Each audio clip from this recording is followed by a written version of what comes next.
ਗੁਰੂ ਨਾਨਕ ਦੇ ਦਰ ਤੇ ਆਉਣ ਦਾ ਕਾਹਦਾ ਡਰ ਹੈ ਸਾਨੂੰ? ਸਾਡੇ ਪਿਓ ਦਾ ਘਰ ਹੈ, ਇਹ ਸਾਡੇ ਪਿਓ ਦੀ ਧਰਤੀ ਹੈ, ਤਾਂ ਸਾਨੂੰ ਕਾਹਦਾ ਡਰ ਹੈ ਇੱਥੇ ਆਉਣ ਦਾ? ਪਾਕਿਸਤਾਨ ਦੇ ਵਿੱਚ ਕਰੰਟ ਅਫੇਅਰਸ ਤੇ ਸੋਸ਼ਲ ਅਲਰਟ ਅਸੀਂ ਨਵਾਂ ਚੈਨਲ ਸਟਾਰਟ ਕੀਤਾ ਕਿ ਇੱਥੇ ਆ ਕੇ ਲੱਗਦਾ ਹੀ ਨਹੀਂ, ਮਹਿਸੂਸ ਹੀ ਨਹੀਂ ਹੁੰਦਾ ਕਿ ਅਸੀਂ ਬਾਰਡਰ ਟੱਪ ਕੇ ਆਏ ਹਾਂ।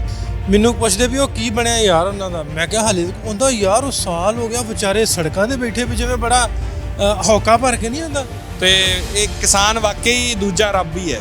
ਖਾਸ ਕਰਕੇ ਸਿਕਿਉਰਿਟੀ ਦਾ ਮੈਂ ਦੱਸ ਦਿਆਂ ਕਿ ਇੱਕ ਪ੍ਰੋਟੋਕਾਲ ਮਿਲਦਾ ਪ੍ਰੋਪਰ ਕਿ ਜਿਹੜੀ ਇਹਨਾਂ ਦੀ ਆਰਮੀ ਹੈ ਉਹ ਪਿੱਛੇ ਹੁੰਦੀ ਹੈ, ਬਕਾਇਦਾ ਕੋਈ ਪੁਲਿਸ ਦੇ ਪਿੱਛੇ ਖੜੀ ਹੁੰਦੀ ਹੈ। ਸਾਡੇ ਨਾ ਜ਼ਿੰਦਗੀਆਂ ਚੋਂ ਨਾਸਰ ਭਾਜੀ ਹਾਸੇ ਮੁੱਕਦੇ ਜਾਂਦੇ ਆ ਕਿ ਅਸੀਂ ਲੋਕਾਂ 'ਚ ਉਹ ਚੀਜ਼ਾਂ ਲੈ ਕੇ ਆਈਏ ਜਿਹਦੇ ਨਾਲ ਉਹਨਾਂ ਨੂੰ ਕਰੰਟ ਅਫੇਅਰਸ ਦੇ ਨਾਲ ਹਾਸੇ ਆਉਣ ਉਹਨਾਂ ਦੇ ਚਿਹਰਿਆਂ ਤੇ। ਲੜਾਈ ਸਾਡੇ ਮੁਲਕ ਦੀ ਨਹੀਂ ਹੈ ਇਕੱਲੀ, ਕਾਰਪੋਰੇਟ ਦੀ, ਆਮ ਆਵਾਮ ਦੇ ਨਾਲ ਲੜਾਈ ਹੈ। ਤੁਸੀਂ ਤਾਂ ਰੋਟੀ ਲਿਆਉਂਦੇ ਹੋ, ਤੁਹਾਡੇ ਨਿਆਣਿਆਂ ਨੇ ਨਹੀਂ ਲਿਆਉਣੀ ਅੱਗਿਓਂ, ਉਹਨਾਂ ਨੇ ਕਹਿਣਾ ਟਾਈਮ ਨਹੀਂ ਹੈ, ਤੁਰੰਤ ਜਾਣਾ, ਰਾਹ 'ਚੋਂ ਮੈਕਡੋਨਲਡਸ ਜਾਂ KFC ਤੋਂ ਮੈਂ ਫੜ ਲੈਣਾ।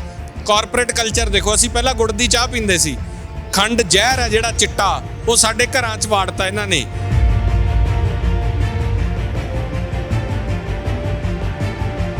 ਤੁਸੀਂ ਯਕੀਨ ਮੰਨੋ, ਜਦੋਂ ਸੈਮੀਫਾਈਨਲ ਮੈਚ ਸੀਗਾ, ਸਾਰੇ ਮੁਲਕ ਨੇ ਸਾਡੇ ਉਧਰ ਦੁਆ ਕੀਤੀ ਵੀ ਯਾਰ ਜੇ ਅਸੀਂ ਹਾਰ ਗਏ ਪਾਕਿਸਤਾਨ ਜਿੱਤ ਜੇ ਯਾਰ। ਟਵੀਟ ਵਾਲੇ ਜਿਹੜੇ ਕੰਮ ਚੱਲ ਪਏ ਨਾ ਕਿ ਉਹਨੂੰ ਟਵੀਟ ਕਰ ਰਿਹਾ, ਉਹਨੂੰ ਕਰ ਰਿਹਾ, ਬੰਦ ਕਰ ਦਿਓ ਇਹ ਕੰਮ। ਸਾਨੂੰ ਪੰਜਾਬ ਵਾਲਿਆਂ ਨੂੰ ਲੋੜ ਹੀ ਨਹੀਂ, ਸਾਡੀਆਂ ਚੀਜ਼ਾਂ ਹੀ ਨਹੀਂ ਗਈਆਂ ਇਹ ਨੇ। ਮੈਂ ਨਾਲ ਮੇਰਾ ਪਰਿਵਾਰ ਆਇਆ, ਹੁਣ ਉਹ ਕਹਿੰਦੇ ਵੀ ਜਿਹਨੇ ਲਾਹੌਰ ਨਹੀਂ ਦੇਖਿਆ ਉਹ ਜੰਮਿਆ ਨਹੀਂ, ਤੇ ਕਹਿੰਦੇ ਅਸੀਂ ਹੁਣ ਜੰਮ ਕੇ ਦੇਖਣਾ, ਸਾਰੇ ਜੰਮ ਕੇ ਦੇਖਣਾ।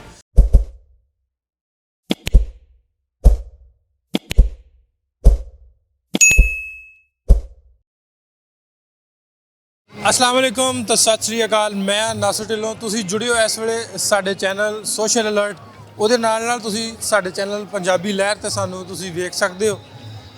ਪੰਜਾਬੀ ਲਹਿਰ ਚੈਨਲ ਸੋਸ਼ਲ ਅਲਰਟ ਪਾਕਿਸਤਾਨ ਦੇ ਵਿੱਚ ਕਰੰਟ ਅਫੇਅਰਸ ਤੇ ਸੋਸ਼ਲ ਅਲਰਟ ਅਸੀਂ ਨਵਾਂ ਚੈਨਲ ਸਟਾਰਟ ਕੀਤਾ। ਜਿੰਨੇ ਵੀ ਦੋਸਤ ਸਾਡੇ ਨਾਲ ਪੰਜਾਬੀ ਲਹਿਰ ਤੇ ਜੁੜੇ ਹੋ ਉਹ ਜ਼ਰੂਰ ਸਾਡੇ ਇਸ ਚੈਨਲ ਨੂੰ ਸਬਸਕ੍ਰਾਈਬ ਕਰਿਓ। ਅੱਜ ਪਾਕਿਸਤਾਨ ਦੇ ਵਿੱਚ ਬਾਬਾ ਜੀ ਗੁਰੂ ਨਾਨਕ ਸਰਕਾਰ ਦਾ 555ਵਾਂ ਪ੍ਰਕਾਸ਼ ਪੁਰਬ ਦੀਆਂ ਸੈਲੀਬ੍ਰੇਸ਼ਨਸ ਦਾ ਦੂਜਾ ਦਿਨ ਹੈ ਤੇ ਸੰਗਤਾਂ ਪਹੁੰਚੀਆਂ ਪੂਰੀ ਦੁਨੀਆ ਤੋਂ ਇਹਨਾਂ ਤਕਰੀਬਾਤ ਵਿੱਚ ਹਿੱਸਾ ਲੈਣ ਵਾਸਤੇ। ਤੇ ਸਾਡੇ ਨਾਲ ਅੱਜ ਬਹੁਤ ਹੀ ਖਾਸ ਪਰਸਨੈਲਿਟੀ, ਮੇਰੇ ਬੜੇ ਫੇਵਰੇਟ ਜਰਨਲਿਸਟ ਉਹ ਪਹੁੰਚੇ ਨੇ, ਜਿਨ੍ਹਾਂ ਨੇ ਇੱਕ ਚੱਲਦਾ ਸੈਟਅਪ ਛੱਡ ਕੇ ਇੱਕ ਆਪਣੇ ਸੈਟਅਪ ਤੋਂ ਸਟਾਰਟ ਕੀਤਾ ਤੇ ਬਹੁਤ ਜਲਦ ਪੰਜਾਬ ਦੇ ਵਿੱਚ, ਚੜ੍ਹਦੇ ਪੰਜਾਬ ਦੇ ਵਿੱਚ ਆਪਣਾ ਨਾਮ ਬਣਾ ਲਿਆ।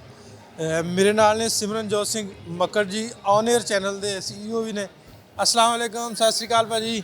वालेकुम सलाम जी, वाहिगुरू जी का खालसा वाहिगुरू जी की फतेह। नासिर जी, ਤੁਹਾਨੂੰ ਦੇਖ ਕੇ ਵੈਸੇ ਹੀ ਰੂਹ ਖੁਸ਼ ਹੋ ਜਾਂਦੀ ਹੈ, ਔਰ ਉਹ ਵੀ ਬਾਬੇ ਨਾਨਕ ਦੇ ਦਰ ਤੇ ਹੋਈਏ ਔਰ ਤੁਸੀਂ ਹੋ ਤਾਂ ਮੈਨੂੰ ਲੱਗਦਾ ਕਿ ਪੂਰੀ ਕਾਇਨਾਤ ਜਿਹੜੀ ਹੈ ਉਹ ਸਾਨੂੰ ਇਹ ਦੱਸਦੀ ਹੈ ਵੀ ਇਸ ਤੋਂ ਖੁਸ਼ੀ ਦਾ ਮਾਹੌਲ ਹੋਰ ਨਹੀਂ ਹੋ ਸਕਦਾ। ਸਰ ਬਹੁਤ ਸ਼ੁਕਰੀਆ ਤੁਹਾਡੇ ਪਿਆਰ ਦਾ, ਮੁਹੱਬਤ ਦਾ। ਤੁਸੀਂ ਪਾਕਿਸਤਾਨ ਆਏ, ਵੈਲਕਮ ਤੁਹਾਨੂੰ ਪਾਕਿਸਤਾਨ ਦੇ ਵਿੱਚ ਬਾਬੇ ਨਾਨਕ ਸਰਕਾਰ ਦੀ ਧਰਤੀ ਤੇ ਦੂਜੀ ਵਾਰੀ ਆਏ ਹੋ। ਤੇ ਮੈਂ ਤਾਰਫ 'ਚ ਕਰਵਾਉਣਾ ਸੀ ਵੀ ਅਸੀਂ ਸੋਸ਼ਲ ਅਲਰਟ ਦੇ ਨਾਂ ਤੋਂ ਹਾਲੇ ਸਟਾਰਟ ਕਰਨ ਜਾ ਰਹੇ ਹਾਂ, ਉਹਦੀ ਪ੍ਰੀਪਰੇਸ਼ਨਸ ਚੱਲ ਰਹੀਆਂ ਚੈਨਲ ਆਪਣਾ। ਤੇ ਬਾਬਾ ਜੀ ਦੇ ਦਰ 'ਤੇ ਖੜ੍ਹ ਕੇ ਮੈਂ ਦੱਸਾਂ ਕਿ ਮੈਂ ਤੁਹਾਡੇ ਵੱਲੋਂ, ਤੁਹਾਡੇ ਚੈਨਲ ਵੱਲੋਂ, ਤੁਹਾਡੇ ਔਨ 에ਅਰ ਚੈਨਲ ਤੋਂ ਇੰਸਪਾਇਰ ਹੋ ਕੇ ਸਟਾਰਟ ਕੀਤਾ ਵੀ ਭਾਜੀ ਉਹਨਾਂ ਨੇ ਇੱਕ ਨਵੇਂ ਸੈਟਅਪ ਤੋਂ ਸਟਾਰਟ ਕੀਤਾ ਤੇ ਬਹੁਤ ਜਲਦੀ ਨਾਂ ਬਣਾ ਲਿਆ ਪੰਜਾਬ ਦੇ ਵਿੱਚ ਨਹੀਂ, ਜਿੱਥੇ ਜਿੱਥੇ ਪੰਜਾਬੀ ਵਸਦੇ ਉੱਥੇ। ਇਹ ਕਿਸ ਤਰ੍ਹਾਂ ਦਾ ਐਕਸਪੀਰੀਅੰਸ ਰਿਹਾ? ਨਹੀਂ, ਬਹੁਤ ਸ਼ੁਕਰੀਆ ਤੁਹਾਡਾ। ਔਨ 에ਅਰ ਜਿਹੜੀ ਹੈ ਨਾ, ਔਨ 에ਅਰ ਦੀ ਜਰਨੀ ਵੱਖਰੀ ਸੀਗੀ ਨਾਸਰ ਭਾਜੀ। ਉਹ ਇਹ ਸੀ ਕਿ ਪੰਜਾਬ 'ਚ ਸਾਡੇ ਉੱਥੇ ਅਸੀਂ ਆਪਦੇ ਕਿਸਾਨੀ ਬਿੱਲਾਂ ਦੀ, ਕਿਸਾਨੀ ਹੱਕਾਂ ਦੀ ਲੜਾਈ ਲੜ ਰਹੇ ਸੀਗੇ, ਉਹਦੇ 'ਚੋਂ ਔਨ 에ਅਰ ਪੈਦਾ ਹੋਇਆ, ਉਹਦੀ ਪੈਦਾਇਸ਼ ਹੈ। ਤਾਂ ਆਵਾਮ ਨੇ ਉੱਥੇ ਪਿਆਰ ਹੀ ਇੰਨਾ ਦਿੱਤਾ ਕਿ ਅਸੀਂ ਜਦੋਂ ਅਸੀਂ ਕਿਸਾਨੀ ਖਾਤਰ ਝੰਡਾ ਚੁੱਕਿਆ, ਅਸੀਂ ਲੜਾਈ ਲੜੀ, ਤਾਂ ਲੋਕਾਂ ਨੇ ਦਿਨਾਂ ਦੇ ਵਿੱਚ ਹੀ ਜਿਹੜਾ ਉਹਨੂੰ ਇੰਨਾ ਪਿਆਰ ਕੀਤਾ, ਮਕਬੂਲ ਕੀਤਾ। ਮੈਂ ਸੋਸ਼ਲ ਅਲਰਟ ਨੂੰ ਵਧਾਈ ਦਿੰਦਾ, ਤੁਹਾਨੂੰ ਵਧਾਈ ਦਿੰਦਾ।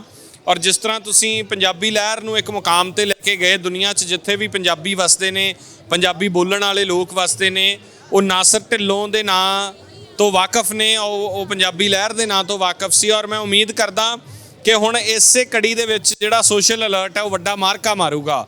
ਔਰ ਜਦੋਂ ਅਸੀਂ ਖੜੇ ਹੀ ਬਾਬੇ ਨਾਨਕ ਦੇ ਦਰ 'ਤੇ ਹਾਂ, ਜਨਮ ਸਥਾਨ 'ਤੇ ਖੜੇ ਹਾਂ, ਜਿਸ ਧਰਤੀ ਨੇ ਕੁੱਲ ਕਾਇਨਾਤ ਦਾ ਉਹ ਵਲੀ ਪੈਦਾ ਕੀਤਾ ਹੈ, ਉੱਥੋਂ ਜੇ ਸੋਸ਼ਲ ਅਲਰਟ ਨੂੰ ਅੱਜ ਆਸ਼ੀਰਵਾਦ ਮਿਲ ਰਿਹਾ ਹੈ ਤਾਂ ਤੁਹਾਡੀਆਂ ਤਾਂ ਰਹਿੰਦੀ ਦੁਨੀਆ ਤੱਕ ਬੁਲੰਦੀਆਂ ਹੀ ਬੁਲੰਦੀਆਂ ਹੋਣਗੀਆਂ। ਬਹੁਤ ਸ਼ੁਕਰੀਆ ਤੁਹਾਡਾ ਸਰ, ਬਹੁਤ ਸ਼ੁਕਰੀਆ। ਉਮੀਦ ਕਰਦੇ ਹਾਂ ਅਸੀਂ ਤੁਹਾਡੇ ਵੱਲੋਂ ਵੇਖ ਕੇ, ਉਹ ਤੁਹਾਡੀ ਡੈਡੀਕੇਸ਼ਨ ਨੂੰ ਵੇਖ ਕੇ ਸਟਾਰਟ ਕੀਤਾ ਤੇ ਹੋਪਫੁਲੀ ਅਸੀਂ ਪਾਕਿਸਤਾਨ ਦੇ ਵਿੱਚ ਟ੍ਰੈਂਡ ਬਹੁਤ ਘੱਟ ਆ ਵੀ ਇਸੇ ਤਰ੍ਹਾਂ ਸੋਸ਼ਲ ਮੀਡੀਆ ਤੇ ਜਿਹੜਾ ਨਾ ਕਰੰਟ ਅਫੇਅਰਸ ਨੂੰ ਲੈ ਕੇ ਪਾਕਿਸਤਾਨ ਦੇ ਵਿੱਚ ਥੋੜਾ ਜਿਹਾ ਟ੍ਰੈਂਡ ਘੱਟ ਹੈ। ਤੁਹਾਡੇ ਵਾਲੀ ਸਾਈਡ ਤੇ ਹੈ ਤਾਂ ਪੰਜਾਬ ਉਹ ਵੀ ਸਾਡਾ ਹੀ ਆ। ਉਸ ਸਾਈਡ ਤੇ ਥੋੜਾ ਜਿਹਾ ਟ੍ਰੈਂਡ ਸੋਸ਼ਲ ਮੀਡੀਆ ਦੀ ਰਾਹੀਂ ਨਿਊਜ਼ ਵਾਲਾ ਥੋੜਾ ਜ਼ਿਆਦਾ, ਸੋ ਅਸੀਂ ਕੋਸ਼ਿਸ਼ ਕਰਾਂਗੇ ਉਹ ਟ੍ਰੈਂਡ ਨੂੰ ਥੋੜਾ ਜਿਹਾ ਸੈੱਟ ਕਰਨ ਦੀ। ਨਹੀਂ, ਮੈਂ ਜੋ ਚੰਗਾ ਹੈ ਤੁਸੀਂ ਲਓ, ਜੋ ਸਾਡੇ ਵਾਲੇ ਪਾਸੋਂ ਹੈ ਅਸੀਂ ਲੈਂਦੇ ਆ। ਤੁਹਾਡੇ ਵਾਲੇ ਪਾਸੇ ਨਾ ਜੁਗਤਾਂ ਬਹੁਤ ਹੁੰਦੀਆਂ ਔਰ ਉਸ ਤਰ੍ਹਾਂ ਦਾ ਕੰਟੈਂਟ ਬਹੁਤ ਚੱਲਦਾ ਹੈ। ਬਹੁਤ ਸਾਰੇ ਨਾਂ ਨੇ, ਅਲਬੇਲਾ ਸਾਹਿਬ ਜਿਵੇਂ ਬਹੁਤ ਫੇਮਸ ਨੇ, ਇਸ ਤਰ੍ਹਾਂ ਦੇ ਬੜੇ ਨਾਂ ਨੇ ਜਿੱਥੇ ਹੁਣ ਤੁਹਾਡੇ ਡਾਕਟਰ ਸਾਹਿਬ ਬੜਾ ਵਧੀਆ ਕਰ ਰਹੇ ਆ, ਬਿੱਲੂ ਘੁੰਮਣ ਸਾਹਿਬ, ਔਰ ਮੈਂ ਉਹਨਾਂ ਨੂੰ ਦੇਖਦਾ ਤਾਂ ਮੈਨੂੰ ਖੁਸ਼ੀ ਹੁੰਦੀ ਹੈ। ਔਰ ਅਸੀਂ ਵੀ ਕਾਪੀ ਕਰਕੇ ਔਨ ਏਅਰ ਦੇ ਵਿੱਚ ਬਕਾਇਦਾ ਉਹੋ ਜਿਹਾ ਕੁਛ ਕਰਨ ਦੀ ਕੋਸ਼ਿਸ਼ ਉੱਧਰ ਕੀਤੀ ਕਿ ਨਿਊਜ਼ ਦਈਏ, ਕਰੰਟ ਅਫੇਅਰਸ ਦਈਏ, ਨਾਲ ਹੀ ਨਾਲ ਸਾਡੇ ਨਾ ਜ਼ਿੰਦਗੀਆਂ 'ਚੋਂ ਨਾਸਰ ਭਾਜੀ ਹਾਸੇ ਮੁੱਕਦੇ ਜਾਂਦੇ ਆ, ਚਾਹੇ ਇੱਧਰ ਦੇ ਲੋਕ ਨੇ ਚਾਹੇ ਉੱਧਰ ਦੇ ਲੋਕ ਨੇ। ਸਾਡੇ ਮਸਲੇ ਮਸਾਇਲ ਇੰਨੇ ਭਾਰੀ ਹੋ ਚੁੱਕੇ ਆ, ਸਾਡੀਆਂ ਪ੍ਰੋਬਲਮਸ ਇੰਨੀਆਂ ਵੱਡੀਆਂ ਹੋ ਗਈਆਂ, ਸਾਡੀ ਆਮ ਜ਼ਿੰਦਗੀ 'ਚੋਂ ਕਹਿੰਦੇ ਛੋਟਾ ਬੱਚਾ ਨਾ 400 ਵਾਰੀ ਹੱਸਦਾ ਦਿਨ 'ਚ, ਤੇ ਉਹਦਾ ਚਿਹਰਾ ਦੇਖੋ, ਉਹਦੇ ਕੋਈ ਤਿਉੜੀਆਂ ਨਹੀਂ, ਉਹਦਾ ਕੋਈ ਫਿਕਰ ਫਾਕਾ ਨਹੀਂ ਹੈ। ਤੁਸੀਂ ਤੇ ਮੈਂ ਬੈਠੇ ਆ ਸਾਰੀ ਦਿਹਾੜੀ ਸੋਚ 'ਚ ਡੁੱਬੇ ਪਏ ਆ। ਕਿਸੇ ਨੂੰ ਕੋਈ ਪ੍ਰੋਬਲਮ ਫੈਮਿਲੀ ਦੀ ਹੈ, ਕਿਸੇ ਨੂੰ ਕੋਈ ਇਕਨੋਮਿਕ ਪ੍ਰੋਬਲਮਸ ਨੇ, ਕੋਈ ਵੈਸੇ ਹੀ ਪਰੇਸ਼ਾਨ ਹੈ, ਆਂਢ ਗੁਆਂਢ ਨੂੰ ਦੇਖ ਕੇ ਦੁਖੀ ਹੋਈ ਜਾਂਦਾ ਹੈ। ਤਾਂ ਮੈਨੂੰ ਲੱਗਦਾ ਕਿ ਸਾਨੂੰ ਹਾਸੇ ਲਿਆਉਣੇ ਪੈਣਗੇ ਵਾਪਸ, ਰਲ ਮਿਲ ਕੇ ਲਿਆਉਣੇ ਪੈਣਗੇ। ਸਾਡੇ ਉੱਧਰ ਬਹੁਤ ਗੰਭੀਰ ਇਸ਼ੂਜ਼ ਨੇ, ਕਿਸਾਨੀ ਦੇ ਨੇ, ਵਪਾਰੀਆਂ ਦੇ ਬਹੁਤ ਗੰਭੀਰ ਇਸ਼ੂਜ਼ ਹੈ, ਮਹਿੰਗਾਈ ਨਾਲ ਲੋਕ ਪਰੇਸ਼ਾਨ ਨੇ। ਮੈਨੂੰ ਲੱਗਦਾ ਇੱਧਰ ਵੀ ਇਹ ਸੇਮ ਗੱਲਾਂ ਮਹਿੰਗਾਈ ਹੋਣਗੀਆਂ। ਤਾਂ ਆਮ ਘਰਾਂ ਦੀਆਂ ਪ੍ਰੋਬਲਮਸ ਨੂੰ ਲੈ ਕੇ ਨਾ ਸਾਨੂੰ ਉਹ ਕੁਛ ਦੇਣਾ ਪੈਣਾ। ਸਾਡੀ ਇਹ ਨੈਤਿਕ ਜ਼ਿੰਮੇਵਾਰੀ ਬਣ ਜਾਂਦੀ ਹੈ ਕਿ ਅਸੀਂ ਲੋਕਾਂ 'ਚ ਉਹ ਚੀਜ਼ਾਂ ਲੈ ਕੇ ਆਈਏ ਜਿਹਦੇ ਨਾਲ ਉਹਨਾਂ ਨੂੰ ਕਰੰਟ ਅਫੇਅਰਸ ਦੇ ਨਾਲ ਹਾਸੇ ਆਉਣ ਉਹਨਾਂ ਦੇ ਚਿਹਰਿਆਂ 'ਤੇ। ਨਵਜੋਤ ਸਿੱਧੂ ਸਾਹਿਬ ਨੂੰ ਲੋਕ ਕਿਉਂ ਲਾਈਕ ਕਰਦੇ ਆ? ਉਹਨਾਂ ਨੂੰ ਗੱਲਾਂ ਸੁਣ ਕੇ, ਔਰ ਉਹਨਾਂ ਦਾ ਜਦੋਂ ਕਾਮੇਡੀ ਕਪਿਲ ਵਾਲਾ ਸ਼ੋਅ ਦੇਖਦੇ ਸੀ ਲੋਕ ਹੱਸਦੇ ਸੀ। ਉਹ ਕੁਛ ਪਲ ਸਾਡੇ ਚਿਹਰਿਆਂ 'ਤੇ ਜਦੋਂ ਸਮਾਈਲ ਲਿਆਉਣਗੇ, ਇਹ ਜ਼ਿੰਮੇਵਾਰੀ ਤੁਹਾਡੀ ਵੀ ਹੈ। ਔਰ ਹੁਣ ਤਾਂ ਬਾਉਂਡਰੀਜ਼ ਤੋਂ ਪਾਰ ਹੈ ਕਹਾਣੀ। ਸੋਸ਼ਲ ਅਲਰਟ ਤੁਸੀਂ ਚਲਾ ਲਾਹੌਰ ਤੋਂ ਰਹੇ ਹੋ, ਦੇਖ ਅਸੀਂ ਉੱਥੇ ਲੁਧਿਆਣੇ ਰਹੇ ਹਾਂ ਤੁਹਾਨੂੰ ਬੈਠੇ, ਅਸੀਂ ਇਹ ਪਟਿਆਲਿਓਂ ਔਨ ਏਅਰ ਚਲਾ ਰਹੇ ਹਾਂ, ਤੁਸੀਂ ਇੱਥੇ ਲਾਹੌਰ 'ਚ ਬੈਠੇ ਦੇਖਦੇ ਹੋ। ਸੋ ਗੱਲ ਇਹ ਹੈ ਕਿ ਇੱਕ ਦੂਜੇ ਦਾ ਪਿਆਰ ਵੰਡੀਏ ਔਰ ਵੱਧ ਤੋਂ ਵੱਧ ਚੀਜ਼ਾਂ ਨੂੰ ਐਕਸਪਲੋਰ ਕਰਕੇ ਦਿਖਾਈਏ। ਬਿਲਕੁਲ ਬਿਲਕੁਲ ਜੀ। ਅੱਛਾ ਭਾਜੀ, ਅੰਦੋਲਨ ਦੀ ਗੱਲ ਹੋਣ ਰਹੀ ਸੀ, ਅੰਦੋਲਨ ਦੀ ਗੱਲ ਆਪਾਂ ਕਰਦੇ ਹਾਂ। ਪਾਕਿਸਤਾਨ ਦੇ ਵਿੱਚ ਜਿਵੇਂ ਆਪਾਂ ਅੱਗੇ ਵੀ ਡਿਸਕਸ ਕਰਨ ਰਹੇ ਹਾਂ ਵੀ ਆਬਾਦੀ ਜਿਹੜੀ ਹੈ ਨਾ ਪੰਜਾਬੀਆਂ ਦੀ, ਉਹ ਆਬਾਦੀ 12-13 ਇਹਦੇ ਰਾਊਂਡ ਅਬਾਊਟ ਆ ਤਕਰੀਬਨ। ਆਪਾਂ ਕਹਿ ਲਈਏ ਕਿ ਜੱਟ ਗੋਤਾ ਨੇ ਜਾਂ ਜਿਹੜੇ ਜ਼ਿਮੀਂਦਾਰ ਨੇ, ਉਹਨਾਂ ਦੀ ਗਿਣਤੀ ਜਿਹੜੀ ਕੋਈ 60 ਤੋਂ ਉੱਤੇ ਕ੍ਰਾਸ ਕਰਦੀ ਹੈ, ਵੀ 60% ਤੋਂ। ਇੱਧਰ ਦੇ ਲੋਕਾਂ ਦੇ ਵਿੱਚ ਵੀ ਉਹ ਆ ਵੀ ਕਿਉਰਿਓਸਿਟੀ ਵੀ ਉੱਧਰ, ਯਾਰ ਉਹ ਇੰਨੀ ਦੇਰ ਦੇ ਕਿਸਾਨ ਬੈਠੇ ਨੇ, ਇੱਥੋਂ ਦੇ ਮੁੰਡਿਆਂ ਨੇ ਗੀਤ ਵੀ ਗਾਏ ਜਾਂ ਹੋਰ ਵੀ ਡਿਬੇਟਸ ਹੁੰਦੀਆਂ ਨੇ। ਆਫਤਾ ਇਕਬਾਲ ਦਾ ਸ਼ੋਅ ਚੱਲਦਾ ਵਾ, ਜਿੰਨੇ ਸਾਡੇ ਸੀਨੀਅਰ ਜਰਨਲਿਸਟ ਨੇ ਉਹ ਇਹਦੇ 'ਤੇ ਡਿਬੇਟ ਕਰਦੇ, ਗੱਲ ਕਰਦੇ ਆ ਵੀ ਇਹ ਕੀ ਵਜ੍ਹਾ ਵਾ, ਕਿਉਂ ਨਹੀਂ ਹੁਣ ਤੱਕ ਹੋਇਆ। ਇੱਥੋਂ ਦੀ ਆਵਾਮ ਵੀ ਜਾਣਾ ਚਾਹੁੰਦੀ ਹੈ, ਤੁਸੀਂ ਥੋੜ੍ਹਾ ਜਿਹਾ ਉਹਦੇ 'ਤੇ ਦੱਸੋ ਵੀ ਹੁਣ ਕਿੱਥੇ ਤੱਕ ਪਹੁੰਚਿਆ। ਨਹੀਂ ਦੇਖੋ, ਇਹ ਸਰਕਾਰਾਂ ਦੇ ਨਾਲ ਜਦੋਂ ਗੱਲਾਂ ਬਾਤਾਂ ਜਾਂ ਸਰਕਾਰਾਂ ਨਾਲ ਅੰਦੋਲਨ ਛਿੜਦੇ ਆ, ਉਹ ਪੂਰੀ ਦੁਨੀਆ ਦੀ ਗੱਲ ਕਰੀਏ, ਇਕੱਲੇ ਅਸੀਂ ਆਪਦੇ ਇੰਡੀਆ ਦੇ ਕਿਸਾਨ ਅੰਦੋਲਨ ਦੀ ਗੱਲ ਨਾ ਕਰੀਏ। ਤੁਸੀਂ ਦੇਖੋ ਕਿ ਰਸ਼ੀਆ ਕਿੰਨੀ ਲੰਬੀ ਲੜਾਈ ਲੜਦਾ ਹੈ, ਤੁਸੀਂ ਦੇਖੋ ਮੈਕਸੀਕੋ ਇੱਕ ਲੰਬੀ ਲੜਾਈ ਲੜਦਾ ਹੈ, ਇੱਥੋਂ ਕਿ ਕੋਰੀਆ ਦੇ ਲੋਕ ਵੀ ਲੜਾਈ ਲੜਨ ਨੂੰ ਜਾਂਦੇ ਆ। ਹੁਣ ਹਾਂਗਕਾਂਗ 'ਚ ਦੇਖੋ, ਜਦੋਂ ਚਾਈਨਾ ਨੇ ਡੈਮੋਕ੍ਰੇਸੀ ਖਤਮ ਕਰਨ ਦੀ ਕੋਸ਼ਿਸ਼ ਕੀਤੀ, ਉਹਨਾਂ ਦਾ ਆਖਰੀ ਅਖਬਾਰ ਜਿਹੜਾ ਸੀਗਾ, ਜਿਹਨੂੰ ਕਿਹਾ ਜਾਂਦਾ ਸੀ ਡੈਮੋਕ੍ਰੇਸੀ ਦਾ ਰਾਜਾ ਹੈ ਉਹ ਅਖਬਾਰ ਦੁਨੀਆ ਦਾ, ਐਪਲ ਡੇਲੀ, ਉਹ ਬੰਦ ਕਰਨਾ ਪੈ ਗਿਆ ਅਖਬਾਰ ਉਹਨਾਂ ਨੂੰ। ਤਾਂ ਪੂਰੀ ਦੁਨੀਆ ਦਾ ਕ੍ਰਾਈਸਿਸ ਹੈ ਇਹ ਗੱਲ ਸਿਰਫ ਸਾਡੇ ਮੁਲਕ ਤੱਕ ਸੀਮਤ ਨਹੀਂ ਰਹਿ ਜਾਂਦੀ ਕਿ ਪੂਰੀ ਦੁਨੀਆ ਦੇ ਵਿੱਚ ਹਕੂਮਤਾਂ ਆਪਣੇ ਤਰੀਕੇ ਦੇ ਨਾਲ ਚੀਜ਼ਾਂ ਨੂੰ ਚਲਾਉਂਦੀਆਂ ਨੇ। ਤਾਂ ਕਿਸਾਨ ਅੱਜ ਵੀ ਬੈਠਾ ਹੈ, ਸਾਲ ਹੋਣ ਦੇ ਨੇੜੇ ਆ ਗਿਆ, ਕਿਸਾਨ ਉੱਥੇ ਬੈਠ ਕੇ ਅੱਜ ਵੀ ਉਡੀਕ ਕਰ ਰਿਹਾ। ਔਰ ਮੈਨੂੰ ਲੱਗਦਾ ਕਿ ਬੜੀ ਜਲਦ ਇਹ ਗੱਲ ਜਿਹੜਾ ਇਹ ਮਸਲਾ ਜਿਹੜਾ ਇਹ ਹੱਲ ਹੋਣ ਵਾਲਾ ਹੈ। ਲੜਾਈ ਸਾਡੇ ਮੁਲਕ ਦੀ ਨਹੀਂ ਹੈ ਇਕੱਲੀ, ਲੜਾਈ ਪੂਰੀ ਦੁਨੀਆ ਦੀ ਹੈ, ਕਾਰਪੋਰੇਟ ਦੀ, ਆਮ ਆਵਾਮ ਦੇ ਨਾਲ ਲੜਾਈ ਹੈ। ਤੁਹਾਡੇ ਵੀ ਇੱਥੇ ਪਾਕਿਸਤਾਨ ਦੇ ਵਿੱਚ ਤਾਂ ਲਿਬਰਲਾਈਜੇਸ਼ਨ ਸਾਡੇ ਨਾਲੋਂ ਵੀ ਪਹਿਲਾਂ ਹੁੰਦੀ ਹੈ। ਹਾਂਜੀ, ਪਹਿਲਾਂ ਦੀ ਪਾਕਿਸਤਾਨ 'ਚ ਮੈਕਡੋਨਲਡ ਤੇ ਕੋਕਾ ਕੋਲਾ ਸਾਡੇ ਨਾਲੋਂ ਵੀ ਪਹਿਲਾਂ ਆ ਜਾਂਦਾ ਹੈ। ਔਰ ਸਾਡੇ ਜਿਹੜੇ ਆਮ ਵਪਾਰੀ ਸੀਗੇ, ਤੁਸੀਂ ਦੇਖੋ ਤੁਹਾਡੇ ਵੀ, ਹੁਣ ਤੁਸੀਂ ਲਾਹੌਰ, ਮੈਂ ਜਦੋਂ ਪਿਛਲੀ ਵਾਰੀ ਆਇਆ ਸੀਗਾ ਤਾਂ ਤੁਸੀਂ ਵੀ ਉਸੇ ਰੰਗ 'ਚ ਰੰਗਣੇ ਸ਼ੁਰੂ ਹੋ ਗਏ ਜਿਹਦੇ 'ਚ ਕੈਨੇਡਾ ਅਮਰੀਕਾ ਦੇ ਲੋਕ ਡਰਾਈਵ ਥਰੂ ਤੋਂ ਫਰਾਈਆਂ ਲੈਂਦੇ ਆ ਤੇ 버ਗਰ ਲੈਂਦੇ ਆ। ਸਾਡੀ ਰੋਟੀ ਸਾਡਾ ਖਾਣਾ ਥੋੜ੍ਹੀ ਹੈ, ਅਸੀਂ ਤਾਂ ਤਾਜ਼ੀ ਪਕਾ ਕੇ ਤਾਜ਼ੀ ਖਾਣ ਵਾਲੇ ਲੋਕ ਹਾਂ, ਅਸੀਂ ਤਾਂ ਦੁੱਧ ਪੀਣ ਵਾਲੇ, ਲੱਸੀ ਵਾਲੇ ਲੋਕ ਹਾਂ। ਸਾਨੂੰ ਫਰਾਈਆਂ ਤੇ ਕ੍ਰਸ਼ਰਾਂ ਤੇ ਲਾਤਾ ਉਹਨਾਂ ਨੇ। ਮੈਂ ਤੁਹਾਡੀ ਗੱਲ ਇੰਟਰਪਟ ਕਰਦਾ, ਸੌਰੀ। ਮੈਂ ਹੁਣ ਅਸੀਂ ਲਾਹੌਰ ਆਪਣਾ ਸੈਟਅਪ ਸਟਾਰਟ ਕੀਤਾ ਨਾ, ਤੇ ਮੈਂ 3 ਦਿਨ ਲਾਹੌਰ ਹੁੰਦਾ, ਤੇ ਮੈਂ ਉਹ 3 ਦਿਨ ਦਾ ਖਾਣਾ ਆਪਣੇ ਘਰੋਂ ਹੁਣ ਵੀ ਲੈ ਕੇ ਜਾਂਦਾ। ਮੇਰੀ ਮਿਸਿਸ ਜਾਂ ਮੇਰੀ ਵਾਲਦਾ ਸਾਗ ਜਾਂ ਕੁਛ ਵੀ ਪੱਕਾ ਹੁੰਦਾ ਆਪਣੇ ਵਾਸਤੇ, ਉਹਨਾਂ ਵਾਸਤੇ। ਹਾਲੀ ਸਾਡੇ 'ਚ ਉਹ ਗੱਲ ਹੈਗੀ, ਲੇਕਿਨ ਅੱਗੋਂ ਦੇ ਸਾਡੇ ਜਿਹੜੇ ਬਾਲ ਆ ਉਹ ਆਂਦੇ ਵੀ ਅਸੀਂ ਪੀਜ਼ਾ ਖਾਣਾ, 버ਗਰ ਖਾਣੇ। ਨਾਸਰ ਸਾਹਿਬ ਇਹ ਕਾਰਪੋਰੇਟ ਟੈਰਰਿਜ਼ਮ ਹੈ ਪੂਰੀ ਦੁਨੀਆ 'ਚ। ਇਹਨਾਂ ਨੇ ਹੌਲੀ ਹੌਲੀ ਤੁਹਾਨੂੰ ਕੈਪਚਰ ਕਰਨਾ ਹੈ। ਤੁਸੀਂ ਪਾਕਿਸਤਾਨ ਦੇ ਲੋਕ ਜ਼ਿਆਦਾਤਰ ਤੁਹਾਡਾ ਜਿਹੜਾ ਪਹਿਰਾਵਾ ਹੈ ਉਹ ਕੁੜਤਾ ਪਜਾਮਾ ਕਮੀਜ਼ ਪਜਾਮਾ ਪਾਉਂਦੇ ਆ ਲੋਕ, ਮੈਂ ਦੇਖਿਆ। ਔਰ ਮੇਰੇ ਯਾਦ ਹੈ ਇੱਕ ਵਾਰ ਕੰਟਰੋਵਰਸੀ ਹੋਈ ਸੀ ਵਰਲਡ ਕੱਪ ਦੇ ਵਿੱਚ, ਤੁਹਾਡੇ ਟੀਮ ਦੇ ਕਪਤਾਨ ਨੇ ਜਿਹੜਾ ਉਹ ਉੱਤੇ ਕੁੜਤਾ ਪਜਾਮਾ ਪਾ ਕੇ ਕਮੀਜ਼ ਪਜਾਮਾ ਉਹਦੇ ਉੱਤੇ ਬਲੇਜ਼ਰ ਪਾਇਆ ਸੀ ਤੇ ਦੁਨੀਆ ਨੇ ਮਖੌਲ ਕਰਤਾ ਜੀ ਆਹ ਕੀ ਹੈ। ਤੇ ਫਿਰ ਉਹਨੇ ਟਕਾ ਕੇ ਜਵਾਬ ਦਿੱਤਾ ਸੀ ਸਾਡਾ ਪਹਿਰਾਵਾ ਤੇ ਮੈਨੂੰ ਮਾਣ ਹੈ। ਪੈਂਟ ਸ਼ਰਟ ਸਾਡੀ ਕਦੇ ਨਹੀਂ ਸੀਗੀ, ਅੱਜ ਅਸੀਂ ਪੈਂਟ ਸ਼ਰਟ ਪਾਉਣੇ ਆ ਨਾ। ਸਾਡੇ ਹੁਣ ਨਿਆਣਿਆਂ ਨੂੰ ਪਤਾ ਵੀ ਅੱਜ ਤੋਂ 200 ਸਾਲ ਪਹਿਲਾਂ ਅਸੀਂ ਤਾਂ ਪਾਈ ਨਹੀਂ ਸੀ ਕਦੇ, ਸਾਡੀ ਤਾਂ ਇਹ ਪਹਿਰਾਵਾ ਨਹੀਂ ਸੀ। ਅੱਜ ਇਹ ਸਾਡਾ ਹੀ ਪਹਿਰਾਵਾ ਹੋ ਗਿਆ। ਆਉਣ ਵਾਲੇ 150 ਸਾਲਾਂ ਤੱਕ ਜਿਹੜੀਆਂ ਚੀਜ਼ਾਂ ਤੁਸੀਂ ਕਹਿ ਰਹੇ ਹੋ, ਤੁਸੀਂ ਤਾਂ ਰੋਟੀ ਲਿਆਉਂਦੇ ਹੋ, ਤੁਹਾਡੇ ਨਿਆਣਿਆਂ ਨੇ ਨਹੀਂ ਲਿਆਉਣੀ ਅੱਗਿਓਂ। ਉਹਨਾਂ ਨੇ ਕਹਿਣਾ ਟਾਈਮ ਨਹੀਂ ਹੈ, ਮੈਂ I am getting late for my job, ਮੈਂ ਤੁਰੰਤ ਜਾਣਾ, ਰਾਹ 'ਚੋਂ ਮੈਕਡੋਨਲਡਸ ਜਾਂ KFC ਤੋਂ ਮੈਂ ਫੜ ਲੈਣਾ ਤੇ ਜਾਂਦੇ ਜਾਂਦੇ ਮੈਂ ਖਾ ਲੂੰਗਾ ਔਰ ਉਹੀ ਖਾਣਾ ਸ਼ੁਰੂ ਕਰ ਦੇਣਾ। ਔਰ ਉਹ ਮੁਨਾਫਾ ਕਿੰਨਾ ਹੈ? ਸਬਵੇ ਮੈਂ ਇੱਥੇ ਹੈਗੇ ਕਿ ਨਹੀਂ ਮੈਨੂੰ ਨਹੀਂ ਪਤਾ। ਸਭ ਇੱਕ ਬ੍ਰੈਡ ਹੈ, ਉਹਦੇ 'ਚ ਟਮਾਟਰ ਖੀਰੇ ਦਾ ਇੱਕ ਪੀਸ ਪੈਂਦਾ, ਪਿਆਜ਼ ਇੰਨਾ ਕੁ ਪੈਂਦਾ, ਉਹਦੀ ਕੈਲਕੂਲੇਸ਼ਨ ਕਰੋ 15-16 ਰੁਪਏ ਇੰਡੀਅਨ, ਤੁਹਾਡੇ 30 ਰੁਪਏ ਹੋ ਗਏ ਹੋਣੇ ਆ। ਉਹਦੇ 'ਚ ਬ੍ਰੈਡ ਬਣ ਕੇ ਤਿਆਰ ਹੋ ਜਾਂਦਾ, ਉਹ ਜਿਹੜਾ ਘਰੇ ਵੀ ਬਣਾ ਸਕਦੇ ਆ। ਮੈਦਾ ਤਾਂ ਆਪਣੇ ਲੋਕ ਖਾਂਦੇ ਹੀ ਨਹੀਂ ਸੀ, ਚੰਗਾ ਹੀ ਨਹੀਂ ਸਮਝਦੇ ਸੀ। ਤੇ ਉਹ ਤੁਸੀਂ ਦੇਖੋ ਕਿ ਉਹ ਕਿੰਨੇ ਦਾ ਵਿਕਦਾ ਹੈ। ਸਾਡੇ ਉੱਥੇ 150-200 ਰੁਪਏ ਦਾ ਵਿਕਦਾ, ਤੁਹਾਡੇ 300 ਦਾ ਵਿਕਦਾ। 350 400 450 ਮੁਨਾਫਾ ਕਿੰਨਾ ਹੈ? ਤੇ ਕਿਸਾਨ ਦਾ ਮੁਨਾਫਾ ਦੱਸੋ ਜੀ ਮੈਨੂੰ ਕਿੰਨਾ?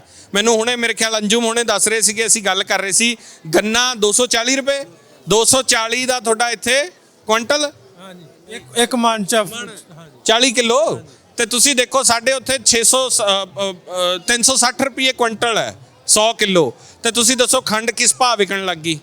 ਕਾਰਪੋਰੇਟ ਕਲਚਰ ਦੇਖੋ। ਅਸੀਂ ਪਹਿਲਾਂ ਗੁੜ ਦੀ ਚਾਹ ਪੀਂਦੇ ਸੀ, ਖੰਡ ਜ਼ਹਿਰ ਹੈ ਜਿਹੜਾ ਚਿੱਟਾ, ਉਹ ਸਾਡੇ ਘਰਾਂ 'ਚ ਵਾੜਤਾ ਇਹਨਾਂ ਨੇ, ਅੰਗਰੇਜ਼ ਦੇ ਗਏ ਸੀ, ਉਦੋਂ ਬਾਅਦ ਅਸੀਂ ਰੱਖ ਲਿਆ ਤੇ ਉਹ ਖੰਡ 150-150 ਨੂੰ ਕਿਲੋ ਵਿਕਣ ਲੱਗ ਗਈ ਇੱਥੇ ਹੁਣ ਮੇਰੇ ਖਿਆਲ। ਤਾਂ ਇਹ ਸਾਰਾ ਮੁਨਾਫੇ ਦੀ ਕਹਾਣੀ ਹੈ। ਇਹ ਕਹਾਣੀ ਆਮ ਕਿਰਤੀ ਆਮ ਬੰਦੇ ਦੀ ਲੁੱਟ ਦੀ ਕਹਾਣੀ ਹੈ।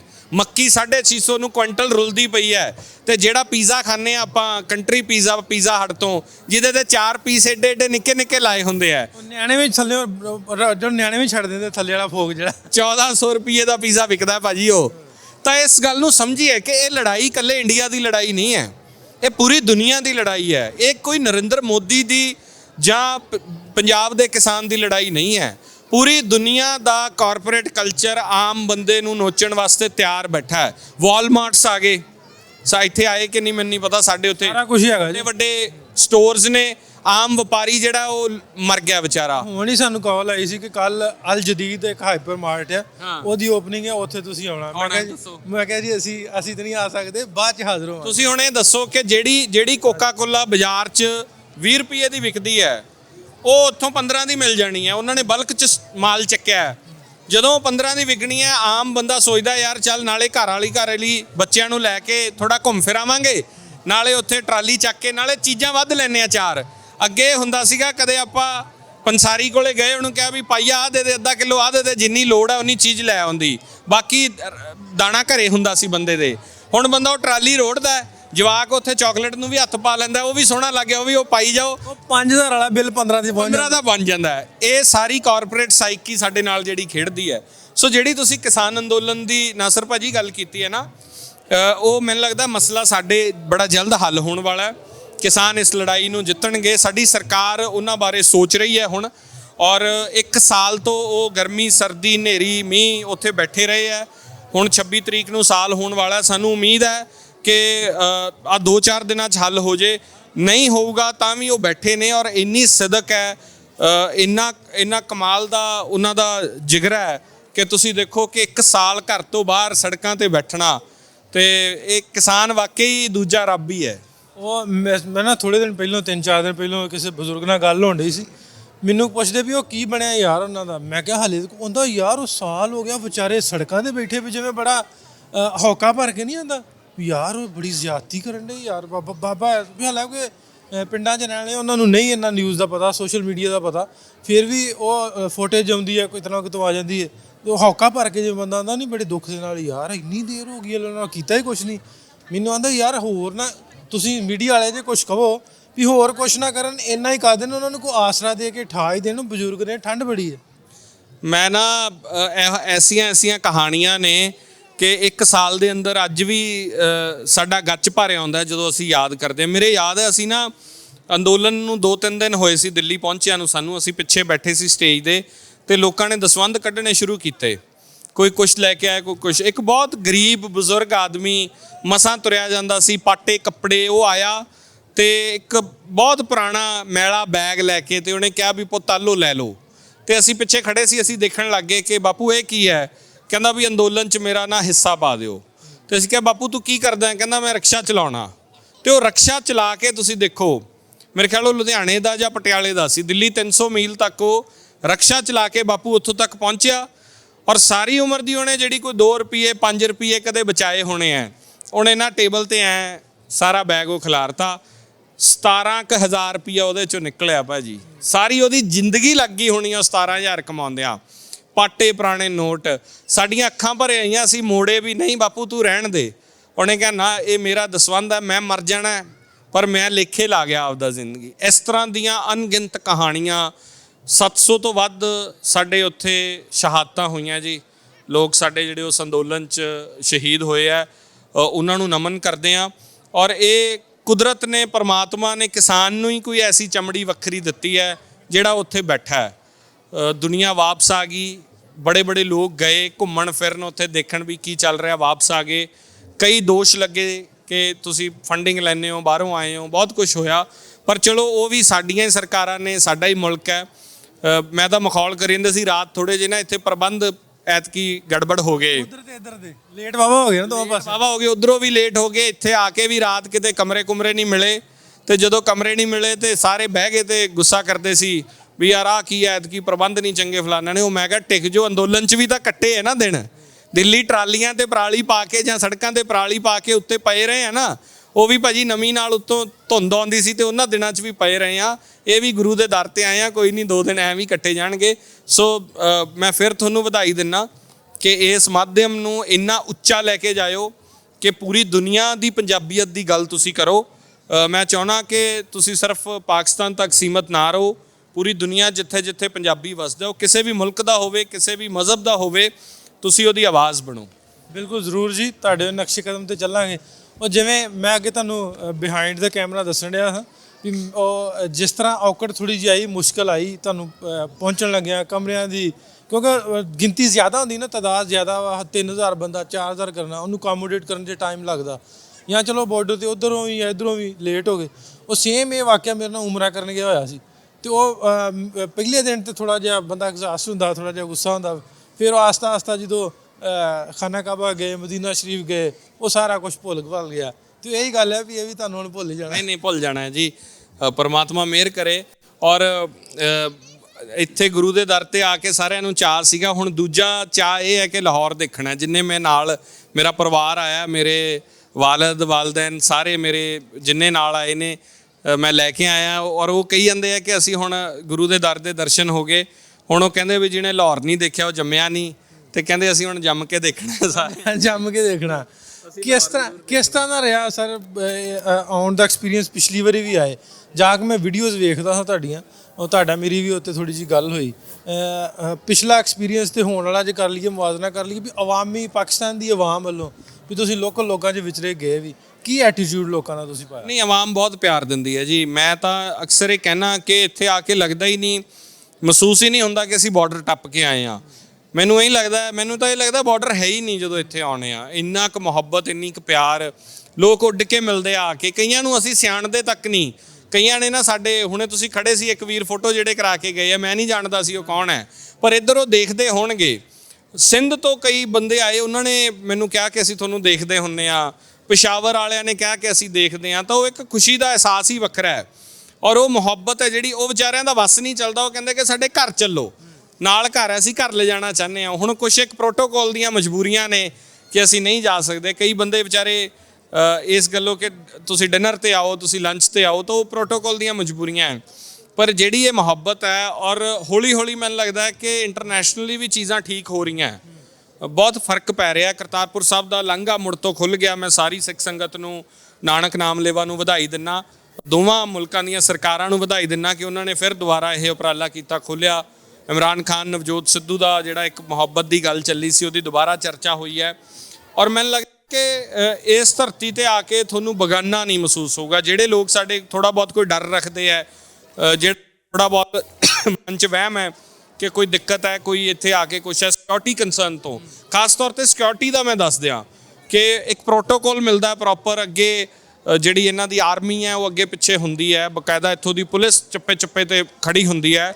ਤਾਂ ਜੇ ਤੁਸੀਂ ਈਵਨ ਕਿ ਹਰ ਯੂ ਟਰਨ ਤੇ ਈਵਨ ਜੇ ਇੱਥੋਂ ਵੀ ਉੱਪਰ ਵੀ ਖੜੇ ਹੁੰਦੇ ਆ ਹੁਣੇ, ਤਾਂ ਹਰ ਜਗ੍ਹਾ ਤੇ ਮਿਲਣਗੇ।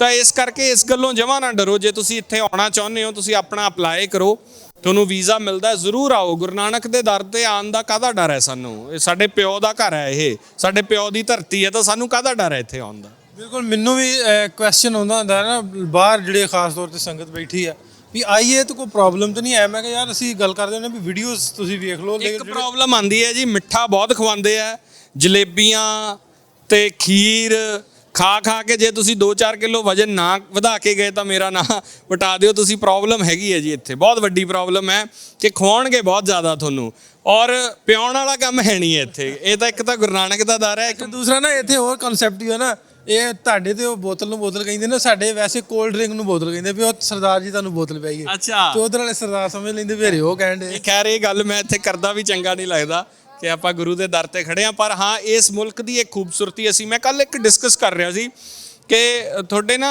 ਫਿੱਟ ਬਹੁਤ ਹੈ ਨੌਜਵਾਨ ਇੱਥੇ।